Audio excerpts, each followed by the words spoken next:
Hi hello ನಮಸ್ಕಾರ, welcome back to my YouTube channel. ಒಂದೇ ಥರ ಗ್ರೇವಿ ತಿಂದು ಬೇಜಾರಾಗಿದೆಯಾ? ಈ ಥರ ಚಿಕನ್ ಸಾಂಬಾರನ್ನ ನೀವಂತೂ ಟ್ರೈ ಮಾಡಿದರೆ ಬರೀ ಸಾಂಬಾರನ್ನೇ ಕುಡ್ಕೊಂಡ್ಬಿಡ್ತೀರ.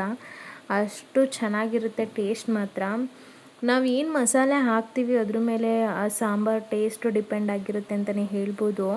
ಬ್ಯಾಚುಲರ್ಸ್ ಕೂಡ ಇದನ್ನು ಮಾಡ್ಕೊಳ್ಬೋದು, ಅತಿ ಬೇಗನೆ ಮಾಡ್ಕೋಬೋದು. ನಾನಿವತ್ತು ಕುಕ್ಕರಲ್ಲಿ ಮಾಡ್ತಾಯಿಲ್ಲ, ನಾನು ಪಾತ್ರೆಯಲ್ಲಿ ಮಾಡ್ತಾಯಿದ್ದೀನಿ. ಕುಕ್ಕರ್ಗಿಂತನೂ ಪಾತ್ರೆಯಲ್ಲಿ ಮಾಡಿದ್ರೆ ಟೇಸ್ಟ್ ಅಂತೂ ಸಿಕ್ಕಾಪಟ್ಟೆ ಚೆನ್ನಾಗಿ ಮಾಡುತ್ತೆ. ನಮ್ಮ ಹಳ್ಳಿ ಕಡೆ ಜಾಸ್ತಿ ಕುಕ್ಕರ್ಗಿಂತ ಪಾತ್ರೆಲೇ ಜಾಸ್ತಿ ಮಾಡೋದು ಸಾಂಬಾರೆಲ್ಲನೂ. ಸೊ ಹೇಗೆ ಮಾಡೋದು, ಏನೆಲ್ಲ ಬೇಕು ಅಂತ ನೋಡ್ಕೊಂಡು ಬರೋಣ. ವಿಡಿಯೋನ ಸ್ಟಾರ್ಟ್ ಮಾಡೋಣ. ನಾನಿಲ್ಲಿ 1 ಹಿಡಿ ಆಗೋಷ್ಟು ಕೊತ್ತಂಬರಿ ಸೊಪ್ಪು, 2 ಬೆಳ್ಳುಳ್ಳಿ, ಸ್ವಲ್ಪ ಶುಂಠಿ, ಚಕ್ಕೆ, ಲವಂಗ, ಕಾಳುಮೆಣಸು, ಕಾಯಿ ಮತ್ತು ಈರುಳ್ಳಿ ಇಷ್ಟನ್ನು ತೊಗೊಂಡಿದ್ದೀನಿ. ಒಂದು ಮಿಕ್ಸಿ ಜಾರಿಗೆ ಇವಾಗ ನಾನು ಕೊತ್ತಂಬರಿ ಸೊಪ್ಪನ್ನ ಹಾಕೋತಾ ಇದ್ದೀನಿ. ಹಾಗೆಯೇ ಶುಂಠಿ ಕೂಡ ಆ್ಯಡ್ ಮಾಡ್ಕೋತಾ ಇದ್ದೀನಿ. ಇದಕ್ಕೆ ಮೇನು ಶುಂಠಿ ಬೆಳ್ಳುಳ್ಳಿನೇ ಮೇನ್ ಇಂಪಾರ್ಟೆಂಟ್ ಇಂಗ್ರೀಡಿಯೆಂಟ್ ಅಂತಲೇ ಹೇಳ್ಬೋದು. ಶುಂಠಿ ಹಾಕಿದ್ಮೇಲೆ ನಾನು ಬೆಳ್ಳುಳ್ಳಿನ ಆ್ಯಡ್ ಮಾಡ್ಕೋತಾ ಇದ್ದೀನಿ. ನೀವು ಸಾಂಬಾರು ಎಷ್ಟು ಮಾಡ್ತೀರಾ ಅದ್ರ ಮೇಲೆ ನೀವು ಮಸಾಲೆ ಹಾಕ್ಕೊಳ್ಬೇಕಾಗುತ್ತೆ. ನಾವಿಲ್ಲಿ ವಿಡಿಯೋದಲ್ಲಿ ತೋರಿಸೋ ಹಾಗೆ ನೀವು ಹಾಕ್ಕೊಳ್ಳೋಕೆ ಹೋಗ್ಬಿಡಿ. ಸಾಂಬಾರು ಕನ್ಸಿಸ್ಟೆನ್ಸಿ ಮತ್ತು ಚಿಕನ್ ಮೇಲೆ ಡಿಪೆಂಡ್ ಆಗುತ್ತೆ. ಸೊ ನಾನಿಲ್ಲಿ 2 ಈರುಳ್ಳಿನ ಕಟ್ ಮಾಡಿ ಆ್ಯಡ್ ಮಾಡ್ಕೋತಾ ಇದ್ದೀನಿ. ಸ್ವಲ್ಪ ಅರಿಶಿನ ಆ್ಯಡ್ ಮಾಡ್ಕೋತಾ ಇದ್ದೀನಿ. ಇದಿಷ್ಟನ್ನು ಫೈನ್ ಪೇಸ್ಟ್ ಮಾಡ್ಕೊಳ್ಳಿ, ಸೈಡಲ್ಲಿ ಎತ್ತಿಟ್ಕೊಳ್ಳಿ.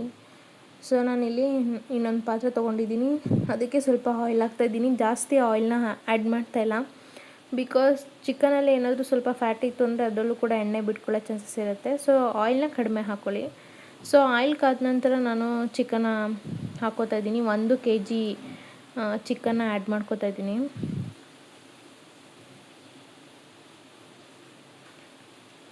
ಚಿಕನ್ ಆ್ಯಡ್ ಮಾಡ್ಕೊಂಡಾದಮೇಲೆ ಇದನ್ನು ಎಣ್ಣೆಲೇ ಫ್ರೈ ಮಾಡ್ಕೊಳ್ಬೇಕು.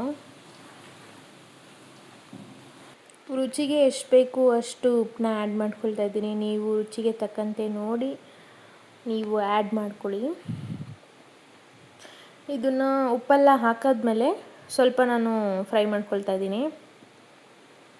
ಸೊ ನೀರೆಲ್ಲ ಸ್ವಲ್ಪ ಸುಂಡಿದ್ಮೇಲೆ ನಾನೇನು ಮಸಾಲೆ ಆಡಿಸ್ಕೊಂಡಿದ್ದೆ ಅದನ್ನು ಇದಕ್ಕೆ ಹಾಕ್ತಾಯಿದ್ದೀನಿ. ಇದನ್ನು ಹಾಕಿ ಜಾಸ್ತಿ ನೀರು ಹಾಕೋಕ್ಕೆ ಹೋಗಬೇಡಿ. ಈ ಮಸಾಲೆಗೆ ಸ್ವಲ್ಪ ನೀರು ಹಾಕಿ ಮಿಕ್ಕಿರೋ ಮಸಾಲೆನ ಇದನ್ನು ತೊಳ್ಕೊಂಡು ಇದರೊಳಗಡೆ ಆ್ಯಡ್ ಮಾಡ್ಕೊಳ್ಳಿ. ಅಷ್ಟೇ ನೀರು ಸಾಕು. ಇದನ್ನು ಸ್ವಲ್ಪ ಈ ಮಸಾಲೆನೇ ಸ್ವಲ್ಪ ಬೇಯಿಸ್ಕೊಳ್ಳಿ, ಟೇಸ್ಟ್ ಚೆನ್ನಾಗಿರುತ್ತೆ. ನೀವು ಅಟ್ ಎ ಟೈಮು ಎಲ್ಲನೂ ಪೂರ್ತಿಯಾಗಿ ಒಂದೇ ಥರ ಮಸಾಲೆ ಹಾಕಿ ಮಾಡೋದ್ರಿಂದ ಆ ಟೇಸ್ಟ್ ಅಷ್ಟು ಕೊಡಲ್ಲ. ನೀವು ಒಂದು ಸಲ ಮನೇಲಿ ಟ್ರೈ ಮಾಡಿ. ಈ ಥರದ್ದು ಮಸಾಲೆಗೂ ನೀವೆಲ್ಲನೂ ಒಟ್ಟಿಗೆ ರುಬ್ಬಿ ಹಾಕೋದಕ್ಕೂ ಎಷ್ಟು ಡಿಫ್ರೆನ್ಸ್ ಇರುತ್ತೆ ಟೇಸ್ಟಲ್ಲಿ ಅಂತ ಹೇಳಿಬಿಟ್ಟು. ಸೊ ಇದನ್ನು ಒಂದು 10 ನಿಮಿಷ ಕುದಿಯೋಕ್ಕೆ ಬಿಡ್ತಾಯಿದ್ದೀನಿ.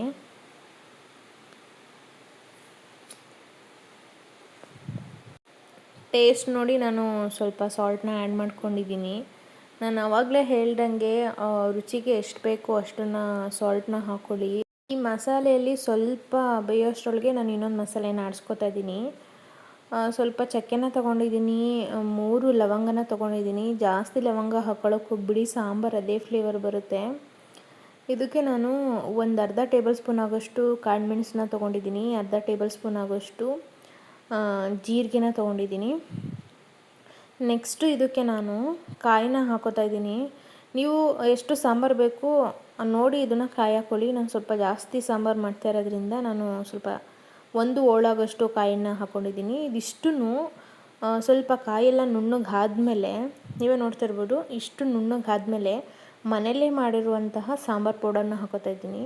ಕೆಲವ್ರ ಮನೇಲಿ ಬೇಳೆ ಸಾಂಬಾರು ಪೌಡರು ಮತ್ತು ಮಟನ್ ಸಾಂಬಾರು ಪೌಡರ್ ಅಂತ 2 ಥರ ಖಾರದ ಪುಡಿನ ಮಾಡಿಸಿಟ್ಕೋತಾರೆ. ನಾನಿಲ್ಲಿ ಮಟನ್ ಸಾಂಬಾರು ಪುಡಿನ ಹಾಕಿಟ್ಕೊಂಡು ಚೆನ್ನಾಗಿ ರುಬ್ಬಿಟ್ಕೋತಾ ಇದ್ದೀನಿ. ನಾನಿಲ್ಲಿ ಯಾವುದೇ ಥರ ಟೊಮೊಟೊ ಆ್ಯಡ್ ಮಾಡ್ತಾಯಿಲ್ಲ. ನೀವು ಟೊಮೊಟೊ ಆ್ಯಡ್ ಮಾಡ್ತು ಅಂದರೆ ಟೇಸ್ಟ್ ಕಂಪ್ಲೀಟ್ಲಿ ಚೇಂಜ್ ಆಗುತ್ತೆ. ಹುಳಿ ಹುಳಿ ಬರುತ್ತೆ ಸಾಂಬಾರು, ಟೇಸ್ಟ್ ಅಂತೂ ಚೆನ್ನಾಗಿ ಬರಲ್ಲ. ಸೊ ಇವಾಗ ಚಿಕನ್ನು ಕುದೀತಾ ಇತ್ತು, ಅದಕ್ಕೆ ನಾನಿವಾಗ ಖಾರನ ಹಾಕಿದ್ದೀನಿ. ಇವಾಗ ರುಬ್ಬಿರುವಂತಹ ಕಾಯಿ ಮಸಾಲೆನ ಹಾಕ್ತಾಯಿದ್ದೀನಿ. ಇದನ್ನು ನೀಟಾಗಿ ಮಿಕ್ಸ್ ಮಾಡಿಕೊಂಡು ನಿಮಗೆ ಎಷ್ಟು ನೀರು ಬೇಕು ಅಷ್ಟನ್ನ ನೀರನ್ನ ಆ್ಯಡ್ ಮಾಡ್ಕೊಳ್ಳಿ. ಸಾಂಬಾರು ಕನ್ಸಿಸ್ಟೆನ್ಸಿ ತಕ್ಕಂತೆ ನಾವು ಮಸಾಲೆ ಹೇಗೆ ಆಡಿಸಿರ್ತೀವಿ ಅದ್ರ ತಕ್ಕಂತೆಯೇ ನೀರು ಹಾಕ್ಕೊಳ್ಬೇಕಾಗುತ್ತೆ. ತುಂಬ ಜಾಸ್ತಿ ನೀರು ಹಾಕ್ಕೊಂಡ್ರೂ ತುಂಬ ತೆಳುವಾಗುತ್ತೆ, ತುಂಬ ಕಡಿಮೆ ನೀರು ಹಾಕ್ಕೊಂಡ್ರೂ ಗಟ್ಟಿ ಆಗುತ್ತೆ. ಸೊ ನೀರನ್ನ ನೋಡಿಕೊಂಡು ಇಲ್ಲಿ ನಾನು ಹಾಕ್ಕೊಳ್ತಾ ಇದ್ದೀನಿ. ಇದನ್ನು ಕುದಿಯೋಕ್ಕೆ ಬಿಡ್ತಾಯಿದ್ದೀನಿ. ಇದು ಚೆನ್ನಾಗಿ ಕುದಿದ ಮೇಲೇ ಗೊತ್ತಾಗೋದು ಅದ್ರ ಟೇಸ್ಟು ಸಾಲ್ಟ್ ಕಡಿಮೆ ಆಗಿದೆಯಾ ಅಥವಾ ಖಾರ ಕಡಿಮೆ ಆಗಿದೆಯಾ ಅಂತ ಹೇಳಿಬಿಟ್ಟು. ಇನ್ ಕೇಸ್ ಏನಾದ್ರೂ ಖಾರದ ಪುಡಿ ಏನಾದರೂ ಕಡಿಮೆ ಹಾಕಿದರೆ ಒಂದು ಕುದಿ ಬಂದಾದ್ಮೇಲೆ ನೀವು ಖಾರದ ಪುಡಿನ ಸ್ವಲ್ಪ ನೀರಲ್ಲಿ ಕಲಸಿ ಆ್ಯಡ್ ಮಾಡ್ಕೊಳ್ಬೋದು, ಅವಾಗಲೂ ಚೆನ್ನಾಗಿರುತ್ತೆ.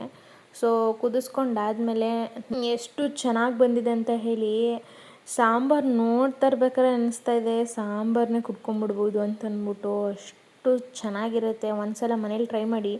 ಗ್ರೇವಿ ತಿಂದು ಬೋರಾಗಿರೋರು ಈ ಥರ ಸಾಂಬಾರನ್ನ ಮಾಡ್ಕೊಂಡು ನೀವು ಪದೇ ಪದೇ ಮಾಡ್ತೀರಾ, ಅಷ್ಟು ಸಖತ್ತಾಗಿರುತ್ತೆ ಸಾಂಬಾರಂತೂ. ಮುದ್ದೆಗಂತೂ ಪರ್ಫೆಕ್ಟ್ ಕಾಂಬಿನೇಷನ್ನು.